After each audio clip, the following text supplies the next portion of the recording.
installment of Digital Suplex Radio. I'm here with my co-host Shane. Shane, how you doing? I'm doing good, man. How are you? A little bit anxious, a little bit chilling, a little bit of everything right now. There's so much going on right now, outside the world of wrestling. Time.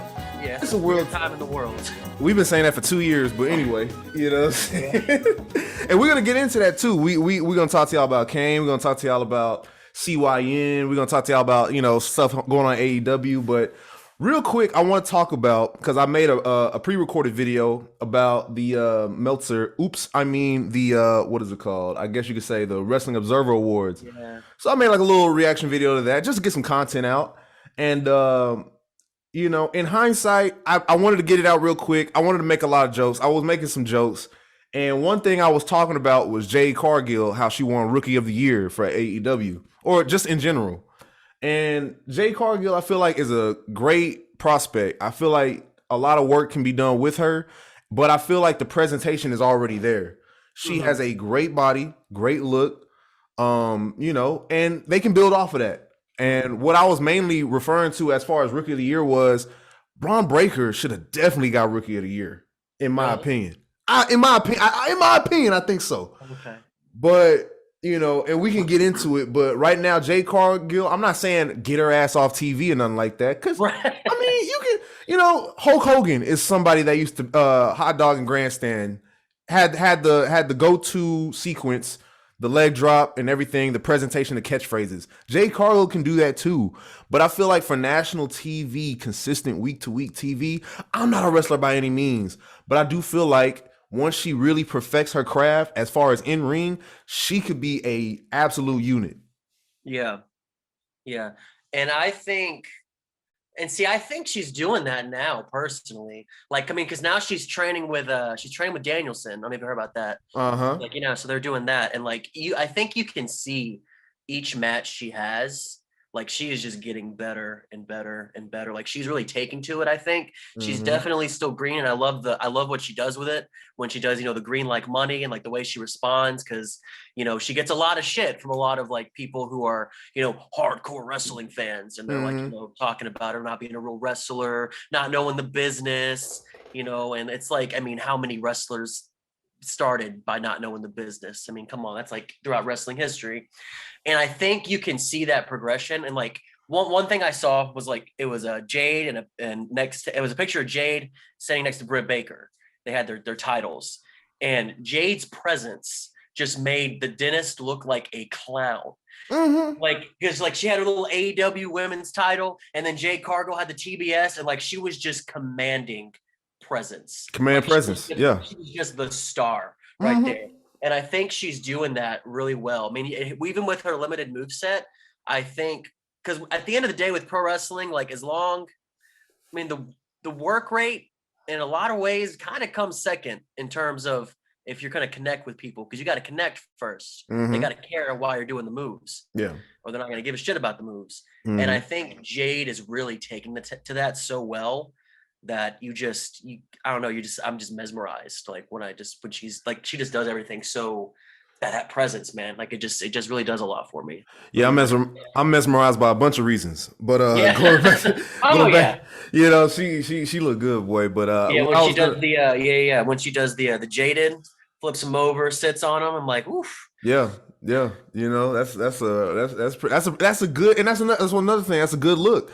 Anytime you see that ending shot, you know what I'm saying? And you see Jade and she commands presence. But another thing is, I don't want to come off like I'm a salty hardcore fan, quote unquote, because like I said, we have no idea what they're going through in the ring, stuff like that. And I respect everything they do because they putting their bodies on the line. Hate to sound like, the corny wrestling fan, whatever like that. But that's one thing that takes me as Jade is that, where there's work to be done, I feel like, and she's not, I don't get no Ronda Rousey vibes. I'm just doing it for the check. She legit wants to be a wrestler. Passion, she does have a lot of passion, and she wants her daughter to look up to her and stuff like that, pulling back the curtain. So Jay's going to get there with time. Do I think they rushed her a little bit? Maybe a little bit. Maybe give her the Goldberg treatment. You could have done the Goldberg thing with her, but have her come on every 2 weeks. Have her come on 1 week, the next week just come out and stand and watch the match. So it kind of gives her time to flesh things out. Going off subject, that kind of mysterious, powerful presence in a way, instead of the constant I guess, like in your face, So Tony very. Schiavone, so Tony Schiavone could be like, "Who's that beautiful melanated woman we saw last week? That's her right Yeah, there. Oh, what is she doing that's a watching good the?" Tony Schiavone line. Yeah, he would. He would say that one. But going off subject a little bit with Yeah. AEW, and this is kind of like a thing I've been thinking of. I Uh. feel like once they have something good, they'll just shove it down somebody's throat. Mhm. So, Yeah, yeah, I can see that. for example, you got Orange Cassidy. I had no idea who Orange Cassidy was before that little battle royal thing they had at Uh-huh. All In or what, Double or Nothing, whatever. And I thought it was cool. Like, who is this comedy dude? Like, it's funny. Like all his jokes. He's a meta wrestler. Like he's a meta wrestler. I like that. That's a great gimmick. Very nonchalant, but he can still kick ass kind of by accident. And Yeah. then where that came, where they saw the success, they had the t-shirts and everything. Everybody was with him. He was over. Everybody's doing when he was doing the kicks. Awesome. But the thing is, they were putting him on TV every week, putting him with the best friends every week. And it gets a little desaturated or saturated. You know what I'm talking about? You know what I'm talking about? Yeah, it becomes so saturated, it becomes stale. Get a little stale after a while. That's what I felt like. Like when he made that, I forgot who was brawling backstage, but when they kicked the door into the bathroom and Orange Cassidy was just standing right there, that's a perfect way to use him. Mhm. have him spars, Yeah. have him make cameos and stuff like that. I feel like that would be a great thing for him to do. But I feel like with AEW, they see something good, they're like, okay, I'm gonna just keep on running this hoe, and then that's how you end up. And you'd think they'd learn from Vince McMahon about what not to do, because that's a Vince thing where like something kind of works and the fans can kind of be receptive. And if they like see it a little bit, they just completely ruin it by putting on a t-shirt and shoving it in your face every week. So that is interesting that AEW, because I do agree. I think AEW does suffer from that sometimes. And especially with a guy like Orange Cassidy, whose whole character and presentation is very much, it's very limited. Like it's a very like it's one thing that he does. I mean, like he's a great wrestler when he goes. Like he's a fantastic wrestler. He's got like a lot of like lucha libre style in there too. Mhm.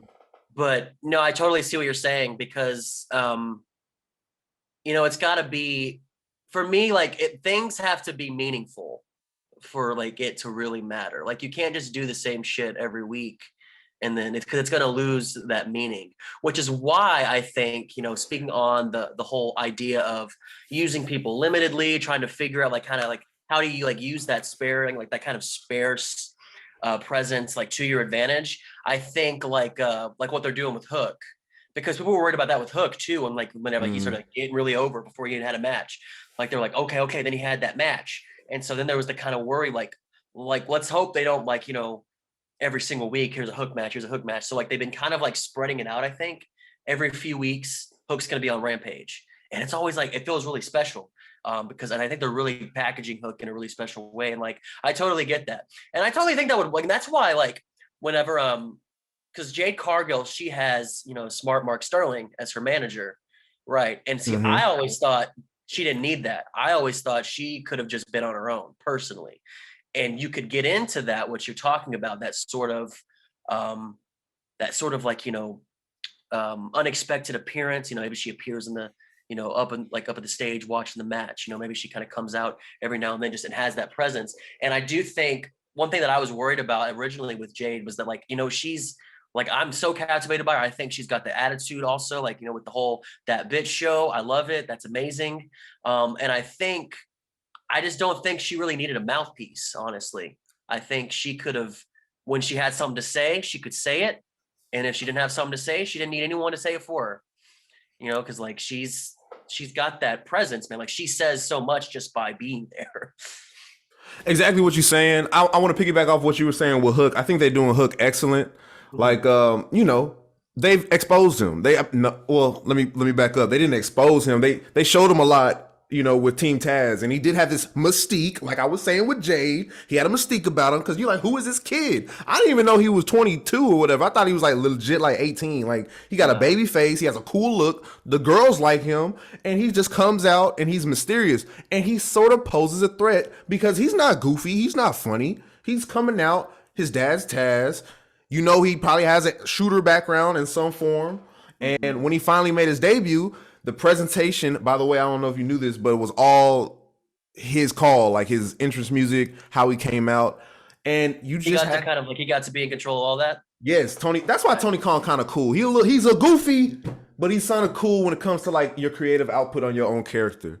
Yeah. And so when he came out, they had him squash. The next week they had him squash, and it's on Rampage, which isn't the main show. So having him come out every week for a quick little squash match, not even every week, but that's a good amount of hook. So that way people can be like, man, remember that Hook kid? Yeah, he's cool. So that's sort of the thing they should have. I feel like, in my opinion, they should have done for Jade. So Yeah, because I mean, like, you know, with good narrative, and like in wrestling is narrative, you know, like wrestling, you know, it's got that fictional narrative aspect to it where like you're telling stories.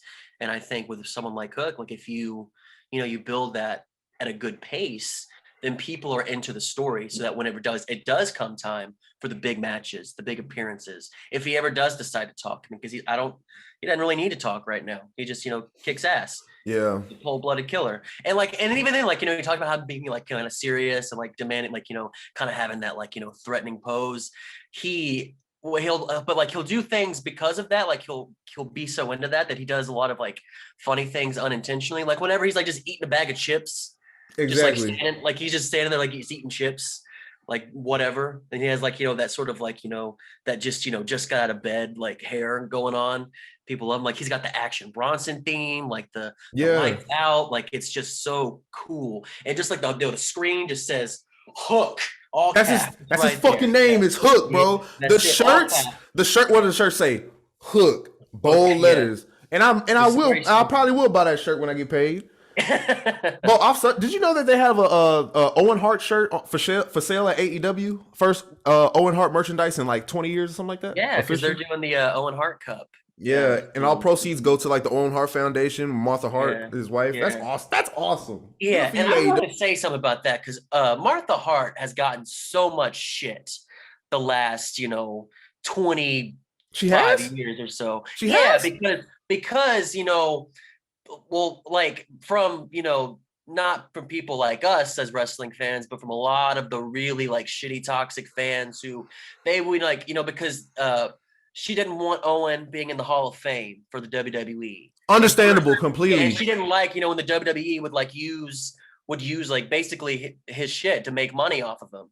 And like a lot of people, you know, thought that like, oh, Martha Hart doesn't care about her husband's legacy. She hates wrestling. She, you know, doesn't want us as fans to have, you know, remember Owen because, you know, or whatever, because she just wants to take that away from us. And it's like, motherfuckers, do you know what Vince McMahon did? Mm, He mm, mm, basically killed that man because he And used a cheap ass little thing to hold his harness because it would have saved him money and it got him a faster little release time. All of that, you know, just falls to his death. And like, why do you think Martha mm. Hart would ever want anything to do with that company and with her husband's legacy after they just they treat everyone like that, but they were so careless and they just went on with the show. Like they went on with that show. Like you could see the fucking like blood in the ring. Like that's what I've heard at least. That they're like, you know, like when you saw the blood, like, but that might have been a different match. But I've heard that. Yeah, I watched the Dark Side of the Ring thing. They said it Yeah, was like he was yeah. like legit, like it wasn't no faking it. Like he was dead, bro. His face was blue, dude. Blue, yeah. Man, that's one of And the saddest because Owen Hart is like my I say top 10, top 5 favorite wrestlers of all time. oh yeah, one of the greatest. And so Yeah. that really hurt, you know, because I didn't get into him when like I wasn't like 3 years old watching 1997 WWF. But as I grew up and I was like, oh, Bret Hart has a brother. Oh, he's cool. Oh, he died. How'd he die? Oh shit! Like I was on some shit Yeah. like that, you know. So that is just tough. Like the whole story, the whole backstory. He's such a nice guy. But yeah, that was Yeah, tough. like, That and he was just like tough for me to clearly hear. like, you know, wrestling was his means to an end of, you know, being a family man, providing, you know, for his kids and his wife. And like he was gonna make his money in wrestling. He was gonna get out early so he didn't, you know, have to deal with, you know, a horrible like body in his old age. And so Hmm. like he had like everything was going great. Like he had the right perspective and everyone loved him. And yeah, and so like it's cool, and because and like and it just shows you like Martha Hart, she she did like Owen's wrestling. You know, she talks about like loving Owen's work in Japan, you know, and she talks about like how great it is to see a company like AEW that like actually like, you know, would respect, you know, people's families and, you know, people's craft and like really respect that, you know, freedom that there's still people that have lives to go to. And, you know, Tony Khan is, I think, you know, overall is kind of pretty respectful of that. Like, you know, that was one of the big things that CM Punk had said that like the way that Tony Khan had handled, you know, Brody Lee's passing was a big factor for him because it just showed that he really, he cared enough about people's personal lives to make sure that, everything's protected, like nothing gets out that doesn't need to get out, and that like people are supported in that way. And so that's one good thing there. But yeah, it's cool. Owen Hart doing the Owen Hart Cup, men's and women's tournament. That's going to be awesome. Very excited for that. I hope like they get some, they bring in some different people from outside. Oh yeah, that'd be really cool for sure. Yeah, so speaking about AEW, real quick, this wasn't on the marquee where I sent you earlier, but did you see that picture of the Young Bucks outside the old WWE headquarters building today? No, I didn't see that. Bro, all they did was just post a picture. They outside the WWE headquarters, bro, and like it's no caption. Yeah. They are so lame, bro. Oh my god. Yeah. But look, I'm worked. I just got work though. I got work because I don't like. It's just they. That's what's annoying too, is that like they'll do something so like patently cringe and annoying and corny, and like because it upsets you, it's like, oh, you're getting worked, huh? That's what they want you to do, and it's like it's not. No, I'm not. Nah. That's not what it is. It's not like I'm getting worked. Like, oh, they're being good heels. Like, no, they're just being fucking corny. they're like, I can literally tell they're insufferable people. Yeah. You know what I'm saying? Like, it's just, I can tell. It's just like the way they act off, like not on camera, but like in real life stuff. Like, I don't know if like I made a video about their complex. They went sneaker shopping. I can just tell. They did the sneaker shopping thing. Yeah. And do you watch BTE, like Being the Elite? Occasionally, but not regularly. Yeah, it's just like the shots, like they won't stop taking. And I'm gonna end it after this because I have so much negative Young Bucks content on my channel, bro. But the constant shots, not only with just the Bucks, but people, on the other side.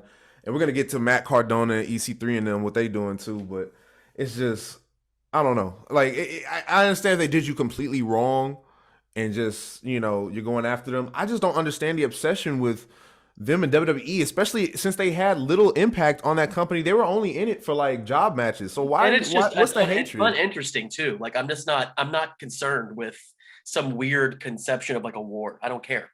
Like it's not even interesting. It's too many companies working together right now to be worried about who's better than who, in my opinion. Yeah. Now there's so much good shit out there. Like why waste your energy on this like weird dichotomy of WWE versus AEW, and it's like that's not even a real thing. Like that's like a burger place in Deep Ellum getting mad at McDonald's and throwing shots at McDonald's. Like, bro, do like, your own thing. Shit. Make your burgers good. Like you mad about McDonald's?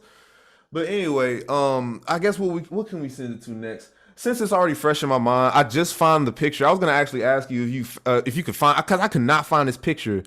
For those of you who don't know, EC3 starting his own company up with Killer Cross and Braun Strowman, aka the Titan, and they're calling their shit "Control Your Narrative." Oh, I can't wait to talk about this. They calling it "Control Your Narrative," and I actually found their mission statement. If I can read it real quick.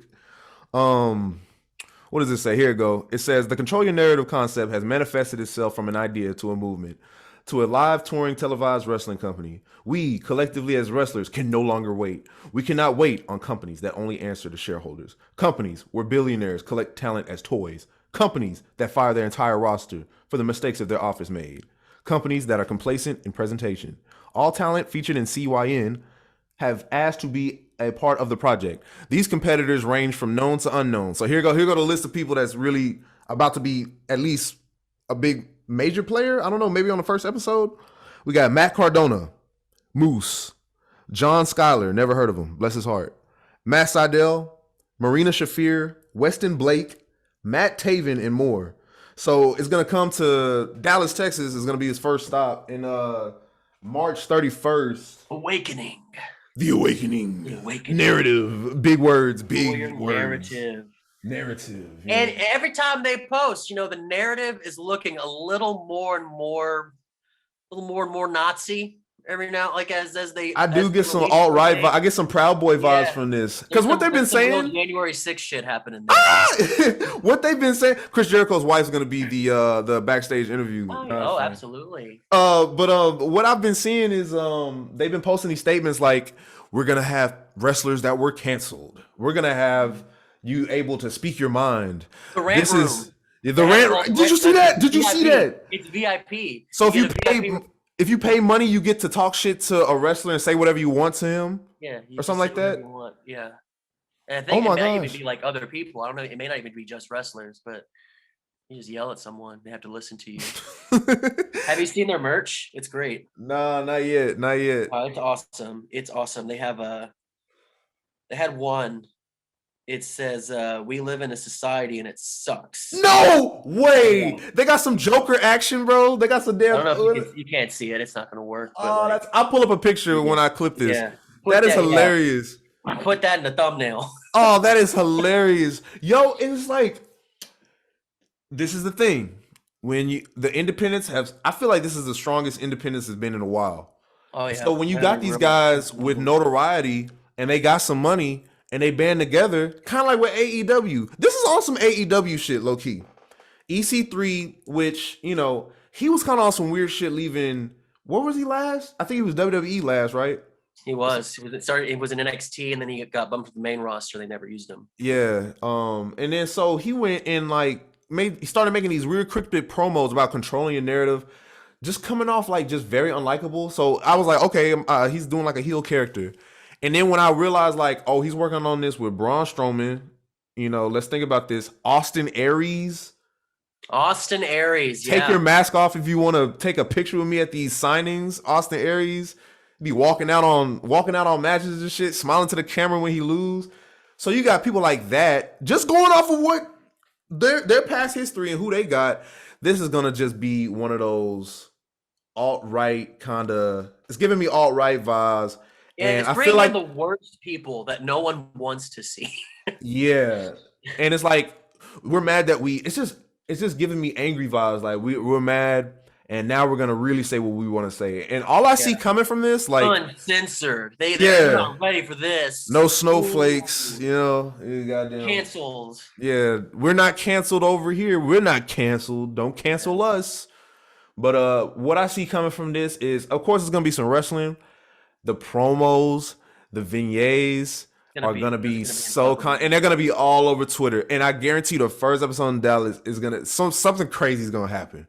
Yeah, and like it's weird because they're getting so on the nose about it being like kind of just this sort of like alt-right sort of circle jerk that like it almost feels like a scam in a lot of ways. Like it almost feels that there's something purposefully being done here. It almost feels like some weird kind of work and just some strange grift because it's getting so like just so like obvious on some Fire Fest shit. Yeah, the more they had like released stuff and like kind of explain what the narrative is.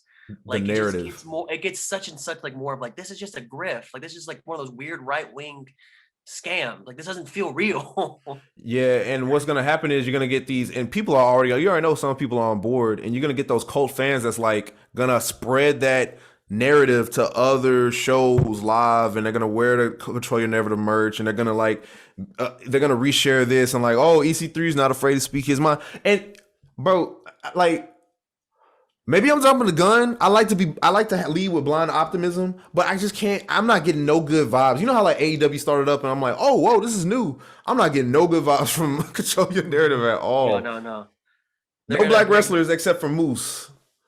Yeah, and even then, like, I've heard even like Moose has like some like abuse allegations, and he's not a great dude. I'm not gonna judge anybody for loving who they want, but he does dip his feet in vanilla, bro. If you know what I mean. So I don't know that guy. I don't want. But we'll see how it goes. That's my catchphrase. We'll just see how CYN goes. It's gonna be in Dallas, of course. Everything's coming to Dallas WrestleMania weekend. They just as many people. A lot of good shows though. I'm looking forward to going to some if I can. Oh, for sure. Mm-hmm. Speaking of right-wing kind of, I guess, wrestling figures, Kane is kind of trending right now for MAGA Kane. What MAGA up? Kane, like, straight up, like, big red machine. Big red machine. The big red machine. All I know, okay, so here's the thing. That funeral fire that Undertaker started should have finished the fucking job. That's all I know. Oh, man. Yeah, there you go. Yeah.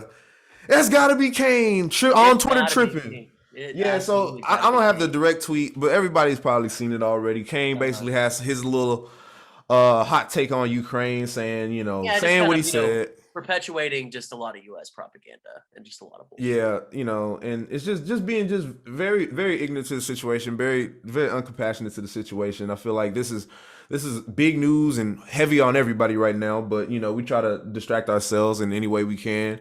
But just, stuff like that, coming from, somebody you really like watching growing up. Like I love Kane growing up, but it's just like it's hard to It was my first favorite wrestler, I think. I loved that Kane. black. I loved the dark like red, arena that like the lights so they would come on, and hmm I loved that fucking like that organ that like started. Like, yeah, I loved it. He was like, because he had that spooky vibe. I love spooky shit. Yeah, Kane was an Yeah. absolute unit too. And I got into Kane back in like 2006. So that was Bald Kane, Little Eye Kane. Okay. So I got into that, and he was still tearing shit up. But basically, what I'm getting at, and I'll kind of go back what I was saying. You look up to somebody when you're young, and then like you let politics and everything, the real world kind of like taint your whatever you felt about him. Because when Undertaker came out with that Last Ride documentary, I'm like, okay, cool, Undertaker, man, I get to see him out of character. Big ass Blue Lives Matter shirt. I'm like, God, dang, you know what I'm saying? And y'all know what the deal is. I mean, since y'all heard us, y'all know what the deal is. So I guess y'all can tell where we politically stand. But it's just little things like that. I feel like, you should keep out of, kind of like, I mean, I guess not since you're out of character. But I just think it was a really weird take and how aggressive he's feeling. But he's not a wrestler no more. He's a governor. So it's just crazy that Yeah. Kane came out like that. That's wild. Yeah, no, for sure. And see, Adam Page had responded to his tweet and Awesome. ratioed that man to hell. Yeah, awesome response by Adam Page. Yeah, Definitely, bro. absolutely. Definitely made me Adam Page respect is a real Adam one. Page a Adam lot. Page Yeah, is a real one for for sure. sure. Yeah, Yeah. I dug what he did. Basically, he commented the donation link to UNICEF and Ukraine, and then he also linked 10 nasty chair shots to Kane's head. That was awesome. CTE, baby. Yeah, that's that CTE action, bro. Maybe it's the CTE speaking, bro. Maybe let's not judge Kane yet. He might surprise us. I don't know, man. He's got that like libertarian like Ayn Rand type of shit. I don't fuck with that. So here's the thing: when you hear Undertaker's going to the Hall of Fame and you want Kane to nominate him, do you still want to see that? Well, I don't really care because I don't care about the WWE Hall of Fame. Yeah, they fucked it up a long time ago. I'm not the right person to ask that question to. Yeah, I mean, he yeah, probably yeah. still will. I mean, like, it doesn't. How many right wing psychos are in wrestling right now? Like, it's not Yeah. it's not an industry where like you want to like if you want to like get good politics and social stances, I'd look outside of wrestling for Yeah, that. probably don't watch wrestling. Probably don't watch wrestling. It's not what that's for. And it always and it's cool when some more left wing guys will come out and stand up for some good shit. Like absolutely, because they're speaking up for what's right and being honest to history.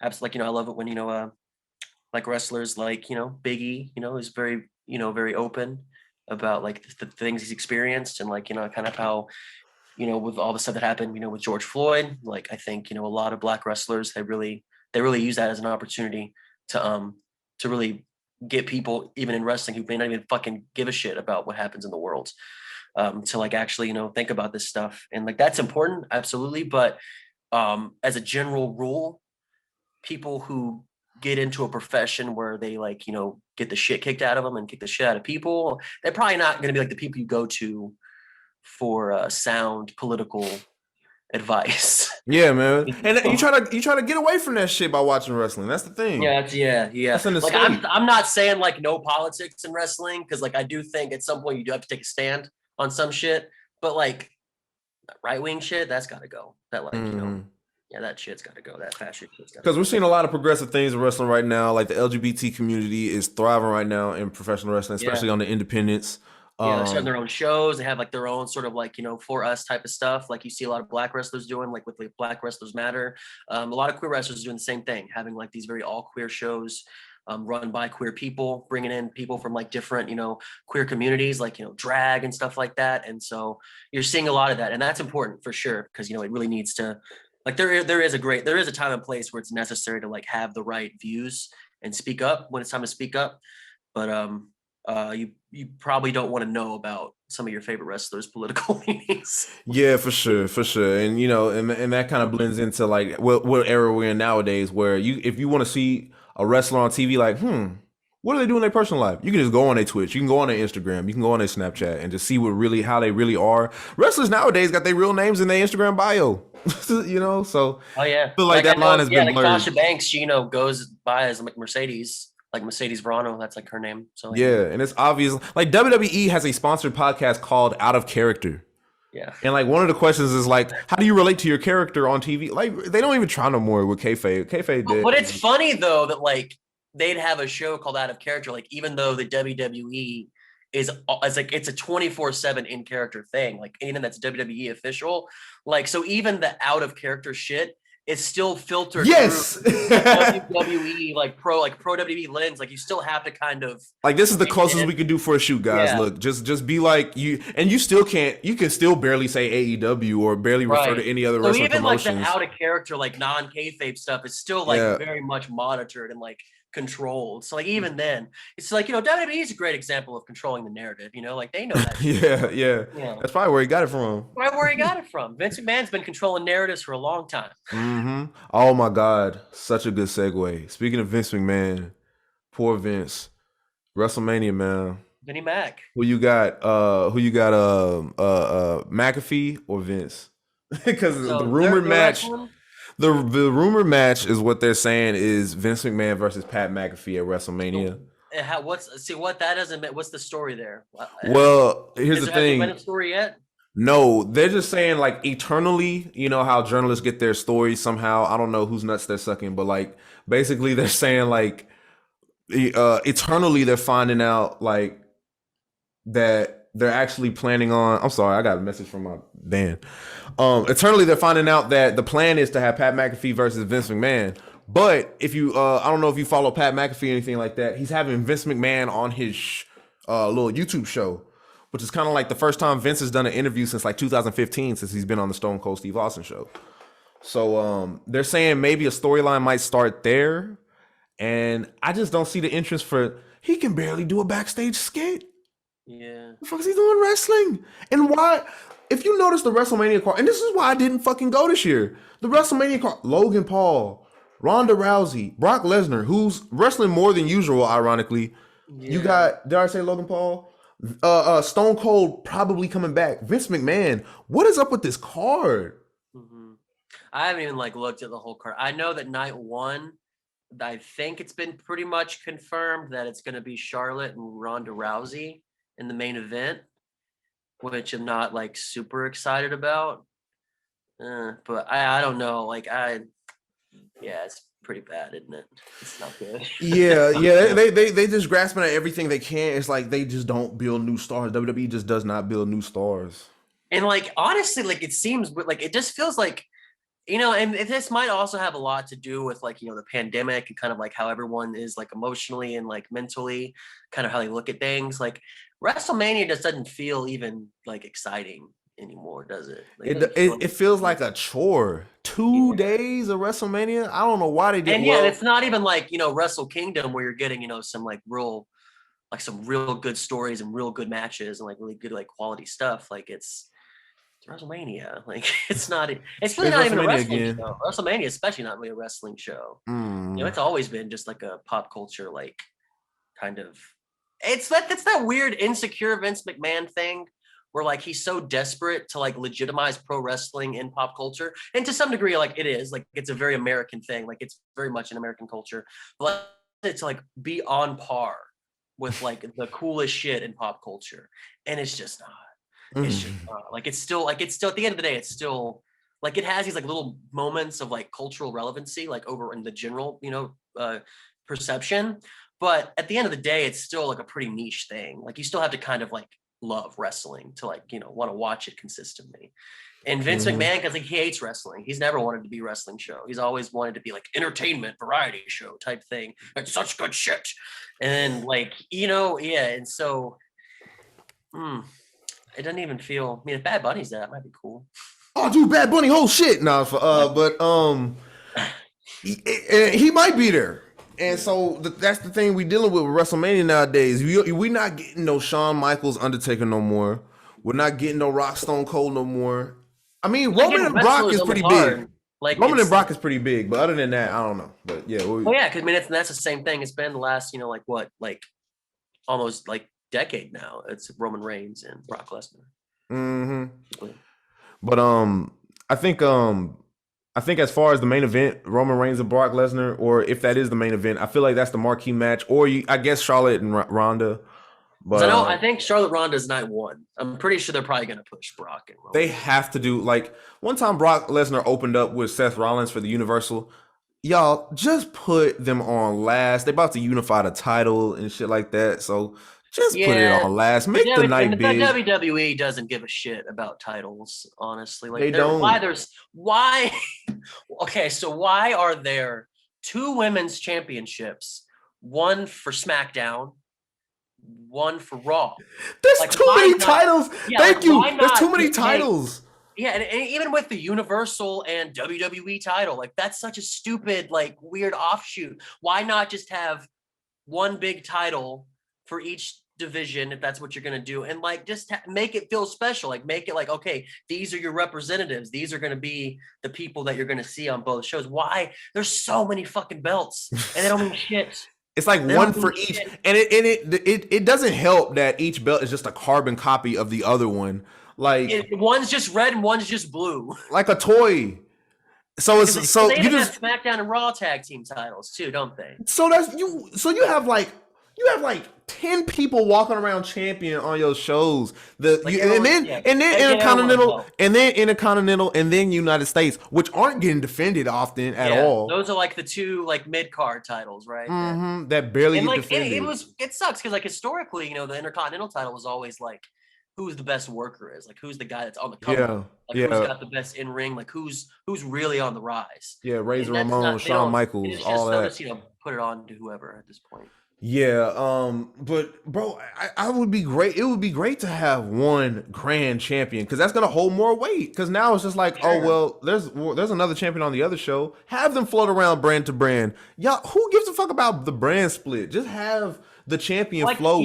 Yeah. And they only really did that because they didn't have any competition after WCW. So like now that there's so much more wrestling out there, like and just the whole concept of like trying to pretend that your company is different companies with different brands, and it's not all the same fucking shit, is just so stupid. Mm-hmm. And like I don't even like have a problem with like multiple shows. That's great because like with Dynamite and Rampage, Dynamite's their main 2-hour. This is where all the big storylines are happening. This is where we're like really moving stories forward. Friday nights at 9:00. Here's just a great hour of good wrestling with a little bit of story kind of in there to kind of make sure stories. But it's just like an hour of like 4 to 5 matches. Go. Have a little segment in there for for some storyline purposes. And like that's good, but with Raw and SmackDown, they try to make it these 2 like different entities, and like it's not all the same WWE shit. Like it's the same fucking show that you're getting, and it's 3 hours of it in 2 hours. 3 hours. So it's a lot to digest. That's too long for TV wrestling. Imagine you have 3 hours of a show and your characters still don't feel fleshed out or developed, or you care about them. You have 3 hours. And that's the thing. Rampage, you see that too. Like you see that in 1 hour Rampage, you see like the purpose, like the matches are. And I'm sorry to make it AEW versus WWE again, but like too late. Too late now. We're already fucking there. But like even with those like hour shows, like in AEW, like they make them mean something because they tell stories in the ring. They let the in ring work. To do the storytelling, and that's what wrestling was. Kind of supposed to be before it became a televised show. The idea was this, the storylines, the narrative was done in the ring. It's about the choices the wrestlers make.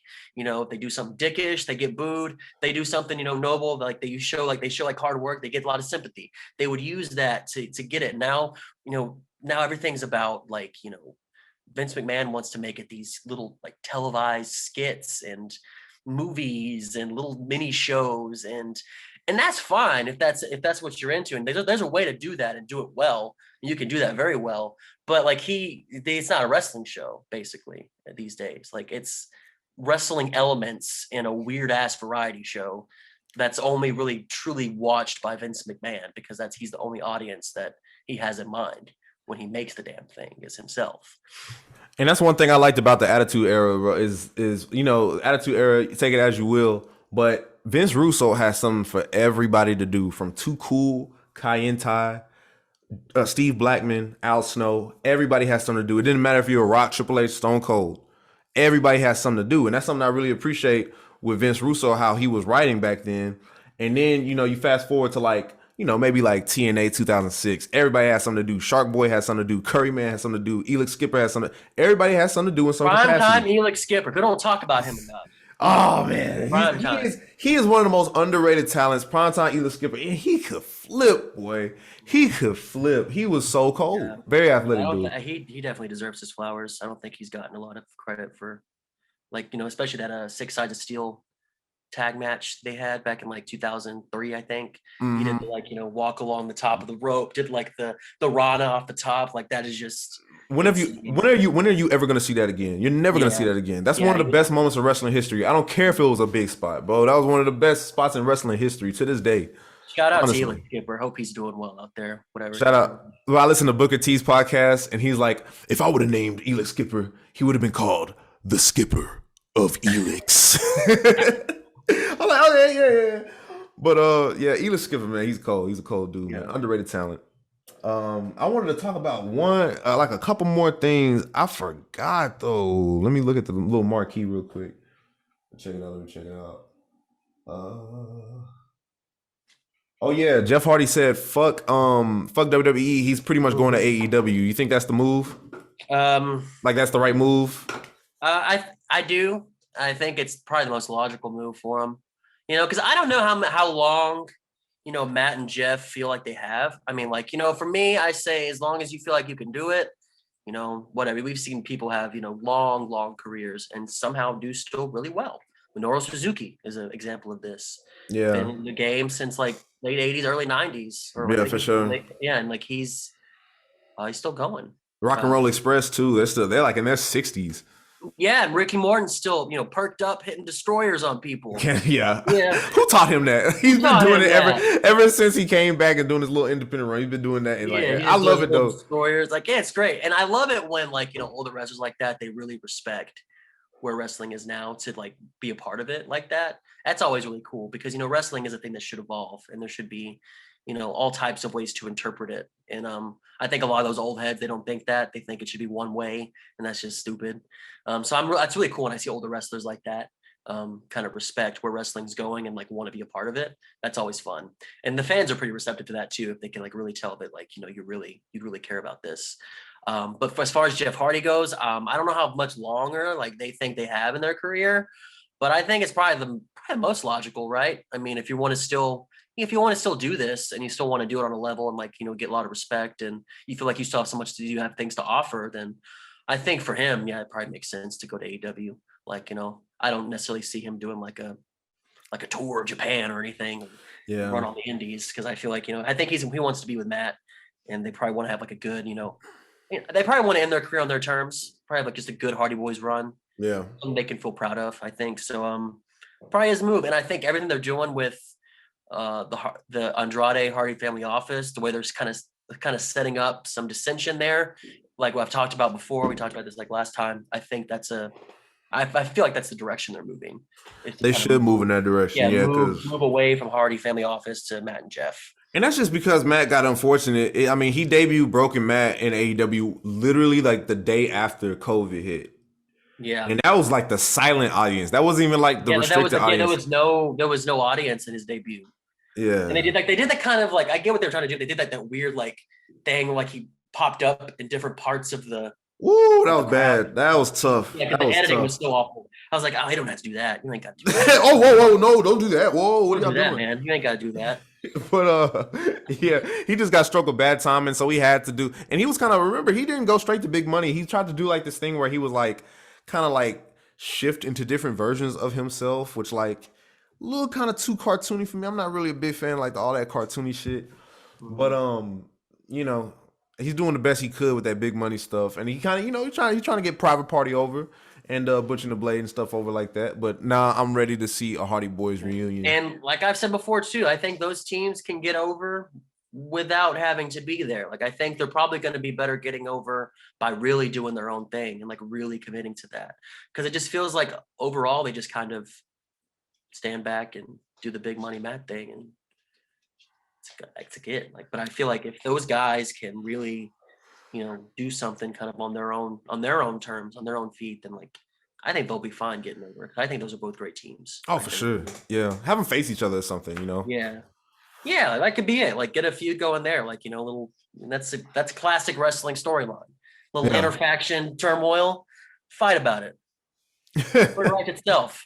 For sure. Yeah. And the thing, I think Revolution, by the way, and we can kind of end on this. I can't really think of other shit.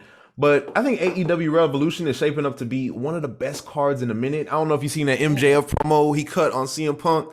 I did. Like dipping into like his real life, and all of that shit was legit, man. Yeah, they found like the Facebook post that he'd made back in like 2015 about like not wanting to pursue football in like college, but wanted to really do the wrestling thing. He had the picture of Danielson and Punk in the ring shaking hands.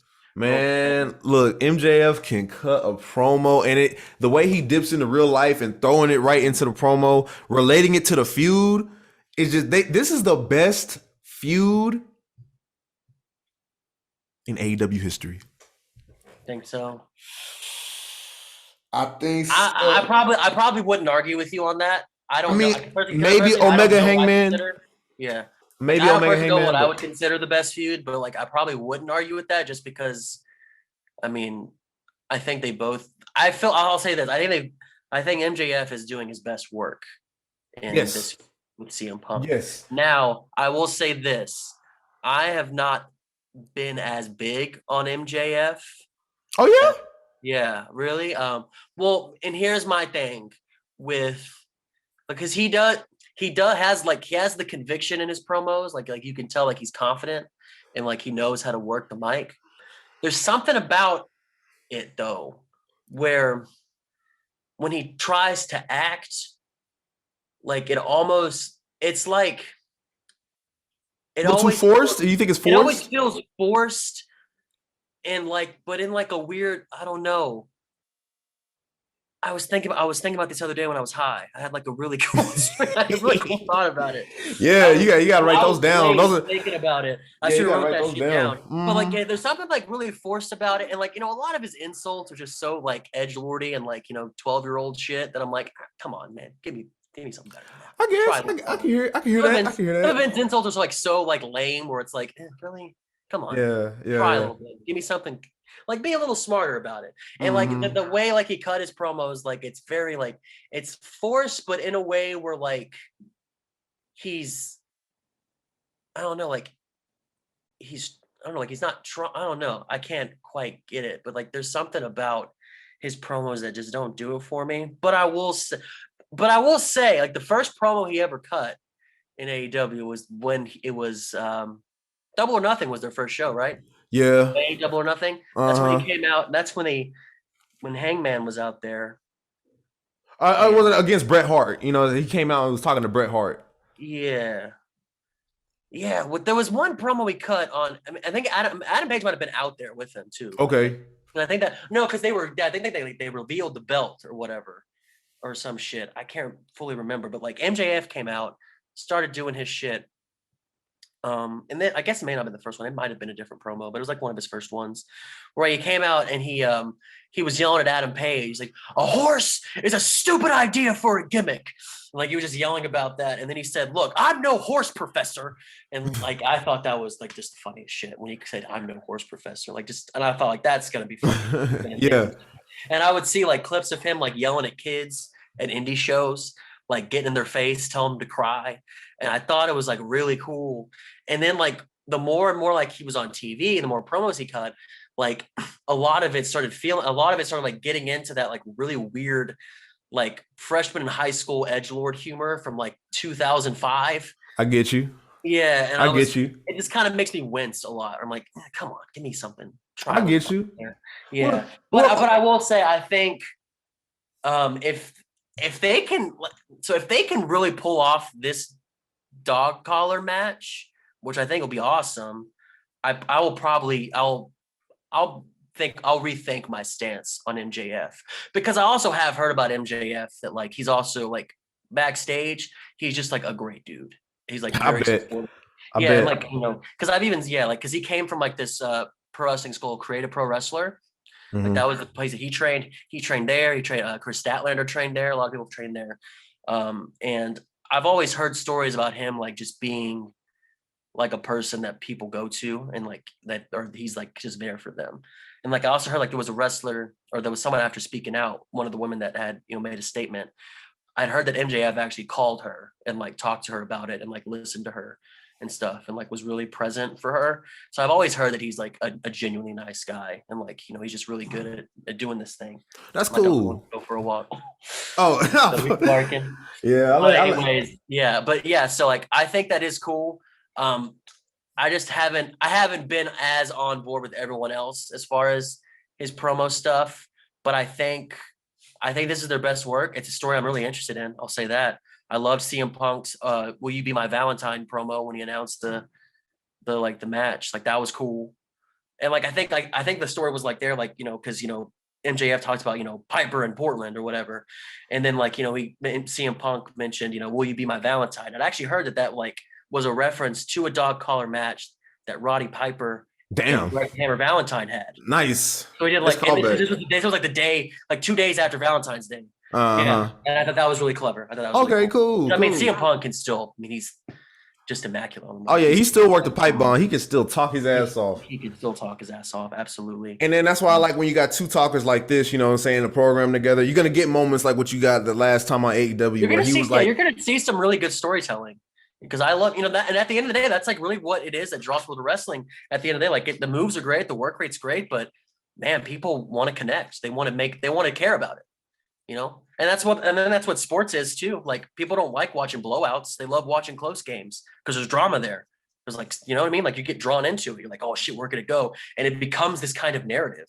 And I think that's what wrestling just straight up does that for you.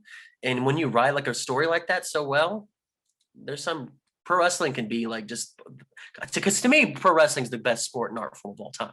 yeah, I think it is. I don't think any sport, because I think sports like professional sports like try to copy like elements of pro wrestling to get as far as presentation and stuff like that, to make it like a spectacle and make it like this like almost like a theater type thing. Like, you know, they really do that. Like you really see that, and people love seeing close games. They love seeing drama in their players. They love, you know, seeing those, and they love, you know, a good story. Like the story here is, you know, they say that a lot in their analysis. And I think that's a real pro wrestling thing. And I think if people like really tapped into that, understood that, you would see more pro wrestling fans. And yes, yeah, that's what I always say to people is that like all the things you love about sports are done better in pro wrestling when pro wrestling is good. Yeah, like when pro wrestling is good, like it does like nothing else. That's a dope take. I was gonna say before we head out, I know you wanted to talk about what you got on your shirt. You know, the Brody King documentary. Brody King, God's hate. Let's go. Shout out Brody King. I'm just now really getting around to seeing him in the House of Black stable in AEW. Have you ever watched any of his stuff before? Not really. You gotta put me on. I recommend. So this was the match that really put him on the map. I recommend you go watch his match with Swerve, Shane Strickland, and Defy. Okay. I think it's on their YouTube. It's one of my favorite matches of all time. Wow. I love it because I think they tell such a great story. Because I think Swerve, like Swerve's my favorite wrestler, my favorite active, like current wrestler. I think he can do anything. I love his work rate. I love the story he tells in the ring because I love his expressions. He really gets into the emotion of it. And they just have this incredible brawl. I think it's like a 20-minute match or something like that. Just in like, okay. I love the Defy presentation, the camera work, the editing. Like it's just a beautiful match to watch. So like that was the match that really like got people like, who the fuck is Brody King? And then from there, he just was moving. And yeah, like he's getting this thing with House of Black, Malachi Black on AEW. I'm so proud of him because he's doing this at a rate that is, you know, he's doing it really fast because he started training in pro wrestling, I think around the mid 2010s. I think it was like 2014, 15, 16, that area. And like he also started his hardcore band, God's Hate, at the same time. Oh, sweet. So like he's doing pro wrestling and he's doing hardcore music, and like he's giving like everything he has. And like in the documentary, they talk about like just how naturally he came to wrestling because he's a big dude, but he's a big dude that can move, like we've talked about before. He's got a lot of range of motion. He can hit like topes, he can hit cannonballs. He's got like, just great movement. Like he's so fast and so strong. The documentary is great. It gets into like, his life with the band, like because he also has a wife and a kid now too. And so you just hear from like all his friends, his wife, his trainers, and just talking about just how great he is, man. Like it's really good. I don't know how else to say it, but like he puts in all the work, and like he's wrestled with a broken jaw. I think he's wrestled with a lot of broken bones. Damn. Because like, for him, the way he put it was like, pro wrestling is not something that like owes you anything. Like, but if you like, it really is one of those industries that you get out of it what you put into it. Like, because if you really want to go there, if you really want to go all the way, you're going to have to do it all the way. And like, he would basically work every single day, hours and hours and hours training, and also like doing his band. He also had a job, like another like full-time job. And like, he really put in so much sacrifice to make this thing happen. And like the way that is really like kind of really building a bridge between like hardcore music and pro wrestling is beautiful, because I love it when pro wrestling intersects with different like people's passions and cultures. Like I love it. I love the way it connects with hip hop, because like it's really big. Because I know Black people love wrestling, and like it's a big part of like Black culture and like hip hop culture. Like you hear wrestling references in rap songs like all the time. Shout out Playboy Cardi at Kanye's Donda 2 thing. He was inspired by Jeff Hardy. Yeah, just like that Cardi Boys thing. Yeah, like that. Yeah, that was dope design. Yeah, and obviously like Ric Flair drip, with off the Migos Offset. Is that Migos, or is it just That's Offset? Migos? That's Migos. Yeah. Yeah, you see that all the time. And like there's an essay that I read by Hanif Abdurraqib, one of my favorite writers. He did an essay about the parallels between like Migos and Ric Flair, and this was before the Ric Flair drip song. Wow. But he talked about like just the similarities in like hip hop, and the way that like the hip hop narrative and songs compared to like cutting promos in pro wrestling, and how like that sort of braggadocious kind of aura is like a big part of like both of those art forms. So I love it when like wrestling connects with that and like really brings in people like that, because I think that's really special, and it really shows you that wrestling can be something that's like really cool and like countercultural and really artistic. It doesn't have to be this like candy coated like sugary cartoonish WWE thing. Yeah, exactly. It can be this really kind of otherworldly type thing that brings in a lot of aspects of a lot of different subcultures and a lot of different art forms. Exactly. And that's great. And I think Brody King's a guy that's doing that and like really bring in a lot of that stuff to wrestling. And it's great. It's like a 27-minute documentary. It's on YouTube if you want to check it out. I recommend it. It's really good. It's really good. I love Brody King. I think you'll dig that match he did with Swerve. I will check out the documentary and that Swerve match. That sounds dope, man. I need to watch some more Shane Strickland. Swerve's matches in Defy are some of the best shit I've seen. I'm excited for his match because I have the Defy now, the Defy on Demand service. Okay, sweet. Yeah, I love Defy. It's probably one of my favorite indie promotions. I love it. I love their whole thing, the Pacific Northwest, because Swerve's back.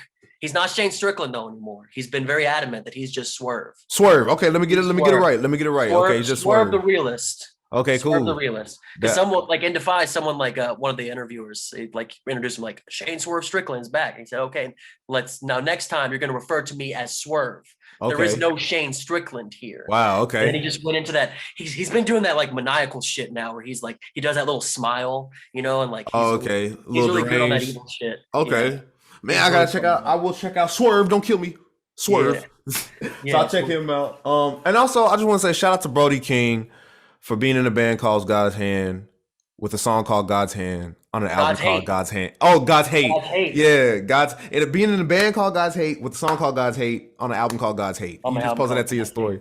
Yeah. That's hilarious. Yeah. I don't know. Like, do you listen to hardcore at all? Like, are you into that? I listen to everything. Yeah. His band's pretty good. His vocals are interesting, I think, for a hardcore. Are they pig squealy, or are they like from the bowels? I don't know. They're more like, woo! More like that. Okay. Like you kind of like hear him like saying words and like that. Oh, God's hurt. Like that kind of thing. It's not like, yeah. It's more, you don't hear the grunts as more you hear like the actual vocal. It's from the esophagus. I don't know.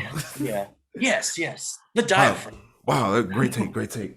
Yeah. But yeah, that's all I really had. Unless you had something else to talk about real quick, or No, that was good, man. That was fun. I love doing this shit. It was really cool. this is cool. This is cool. And guess what? If y'all like seeing us, man, y'all gonna love listening to us because we as of right now, we are officially on Spotify. Go check that out. Digital Suplex Radio on Spotify. So shout out to y'all. And if you know what I'm saying, we get enough listeners on there, we're gonna be going to other platforms, hopefully get some sponsors. That's wishful thinking. We'll see. You know, I just gotta get grind on it. I'm thinking about doing the Twitter too. I heard wrestling Twitter is really fucked up and toxic. So I'm just gonna be posting like probably just clips on there, just like little clips, maybe share a cool photo here and there. But as of right now, I would caution against getting into the discourse. You don't want I heard it's toxic on there. Body shaming, racism. Wow. Man, politics. I saw like Jade Cargill has been like, you know, talking a lot about a lot of the racist shit she's been getting in her DMs. Oh my god, the DMs are just disgusting. I don't know. I'm gonna have to, if I ever be a professional wrestler, I'm gonna have to hire somebody for my to check my messages. They are fucking cruel. That will kill your mental health and your motivation. They do people wrong on Twitter. But with that being said, we might be on Twitter soon. You can also follow us on TikTok, Digital Suplex Radio, and of course the YouTube. Come on now, if you're not subscribed, go and subscribe. I got some more stuff coming out. I'm thinking about doing another iceberg video. Let's get a lot of views for some reason. That one you made, like it's got good, like 6K. 6K, yeah. So cool, that's really people love their trivia. People love their wrestling trivia. That's true. People do love a lot of just trivia and like the lore, like people that aren't even into wrestling, just like the lore. You know, it's just interesting when you really think about it. All the shit that we know, like, because we know a lot, and it's very interesting when you say it out of context. You're like, what the fuck you say? Yeah, because I grew up. It's been in my life like for as long as I remember. So like to me, it's so normal that like I forget that like, oh, this can be like really fucking weird to people who have no idea what this is. Yeah, it's like, a lot. To me, like it's just like, oh, that's just wrestling. That's it's like oxygen to me at this point. Like I just get it. Yeah. You know? But yeah, with that being said, man, we're gonna go ahead and head out of here. We will be back soon. When? I don't know. Damn, stop asking me. No, I was playing. But we will be back soon. For Shane, it's been me, Darian. This has been Digital Suplex Radio, and we are out. The